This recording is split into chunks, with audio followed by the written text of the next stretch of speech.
Hello divine souls, नमः शिवाय।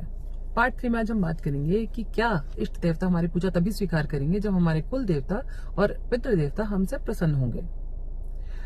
सबसे पहले तो समझते क्या कि पितृ देवता होते कौन है। हमारे स्वर्गीय माता पिता, दादा दादी, पूर्वज, बेसिकली हमारे जो एंसेस्टर्स हैं जिन्होंने हमारे वंश को आगे बढ़ाया, वो हमारे पितृ देवता कहलाते हैं।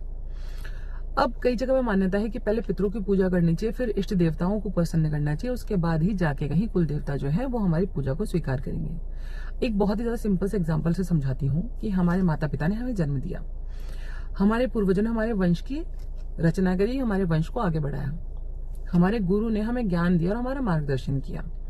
अब जिंदगी में आगे बढ़ने के लिए, गुरु के मार्गदर्शन के लिए क्या हर बार हमें हमारे माता पिता से अनुमति लेनी पड़ेगी? नहीं। अब माता पिता की इज्जत करने के लिए या उनके प्रति कृतज्ञता का भाव रखने के लिए कि उन्होंने हमें जन्म दिया है, हमें अपने गुरु से आज्ञा लेनी पड़ेगी? नहीं। तो बेसिकली ये दो चीजें पैरेलल है। ऐसे ही हमारे पितृदेव हैं, हमारे इष्ट देवता हैं और हमारे कुल देवी देवता हैं, ये सारी चीजें पैरेलल है, इनको साथ में लेके चलना होता है।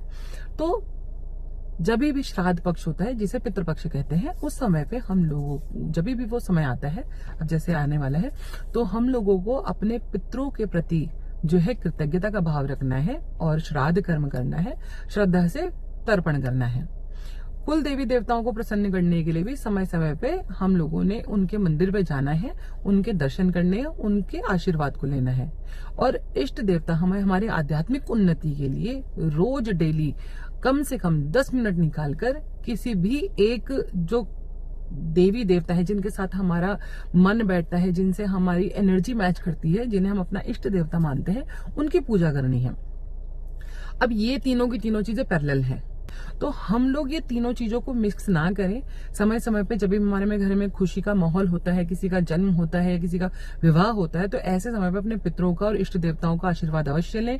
कभी भी शुभ कार्य होता है, कोई भी हमारे घर में नया मेंबर ऐड होता है, तो उसे लेके अपने कुल देवताओं के मंदिर में जरूर दर्शन के लिए जाएं। गुड लक, नमः शिवाय।